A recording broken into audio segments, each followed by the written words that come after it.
అందరికీ good morning. అందరికీ శుభం. జూలై 31, 2026 శుక్రవారం. సో ఈరోజు మదనపల్లి మార్కెట్ సంబంధించి స్టాక్ ఎంత మాత్రం వచ్చింది,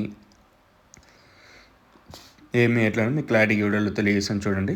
ఎగ్జాక్ట్గా 7 గంటల వరకు వచ్చిన స్టాక్ ప్రకారం దిగుమతి ఎంత మాత్రం తగ్గింది, అలాగే ఏమైనా పెరిగిందా, ఏమి క్లారిటీ వీడియోలో తెలియజేసాను చూడండి. ముందుగా నిన్న ముల్కల్చిరు మార్కెట్ అలాగే అంగల్ మార్కెట్ సంబంధించి ఇన్ఫర్మేషన్ తెలియజేసాను చూడండి. ముల్కల్చిరు అయితే నిన్న 350 రూపాయలు, కాకపోతే యావరేజ్ అంతా తీసుకున్న మార్కెట్ 270, 280 రూపాయల లోపల యావరేజ్గా నిన్న ముల్కల్చిరు మార్కెటే జరిగింది. ఇంకా అలాగే అంగల్ మార్కెట్ కూడా అంతే. అంగల్లో 350, మార్కెట్ యావరేజ్ అంతా 320 రూపాయల లోపల యావరేజ్గా మార్కెట్ అయితే జరిగింది.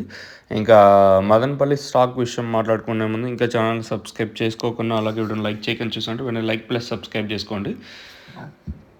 ఇంకా స్టాక్ విషయం మాట్లాడుకుంటే మనం ముందుగా స్టార్టింగ్ మండీ లైన్ మాట్లాడుకుంటే ఈ పక్క అయితే వెంకటేశ్వర మండీ లైన్ మాట్లాడుకుంటే ఈ లైన్లో దిగుమతి నేనుతో పోల్చుకుంటే స్వల్పంగా తగ్గింది.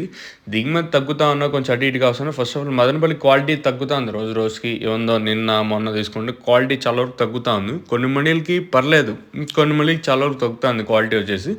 మామూలుగా ఫ్రెష్ క్వాలిటీ ఎప్పుడు మనం అంగళ్ళు, ముల్కల్చిరు, మదనపల్లి మార్కెట్ కూడా క్వాలిటీలు వస్తాయి. కొంచెం రోజు రోజుకైతే క్వాలిటీ అయితే తగ్గుతుంది మదనపల్లికి వచ్చేసి. ఇంకా నేటితో పోల్చుకుని దిగుమతి అయితే స్వల్పంగా తగ్గింది ఈరోజు మళ్ళీ వచ్చేసి. మరి రేట్లు అనేది ఏ విధంగా ఉంటాయో చూడాల్సి ఉంటుంది. ప్రస్తుతానికి మాత్రం మన మదనపల్లికి సంబంధించి స్వల్పంగా దిగుమతి అయితే తగ్గింది. రేట్లు అనేది ఏ విధంగా ఉంటాయో చూడాల్సి ఉంటుంది. ఇంకా నోవా కాంబో ఇది మెయిన్గా ట్రిప్స్, మైట్స్, ఎర్రనల్లి, బూడిద రోగం అలాగే గ్రోతింగ్కి అయితే ఇంకా డబల్ రిజల్ట్. మనకి మన నోవా డీలర్స్ ఎవరైతే ఉంటే అక్కడైతే షాప్లో అవైలబుల్గా ఉంది. ఒకటి మదనపల్లి కాదర్ ఫర్టిలైజర్స్ కానివ్వండి, రైతు మిత్ర అగ్రోనైట్స్, విజయశ్రీ డైలర్స్, తర్వాత శ్రీలక్ష్మి సీడ్స్ అండ్ పెస్టిసైడ్స్, ఇంకొకటి అంగళ్ళు మన నోవా డీలర్స్ ఎవరు ఉంటే అక్కడైతే నోవా కాంబో అందుబాటులో ఉంది.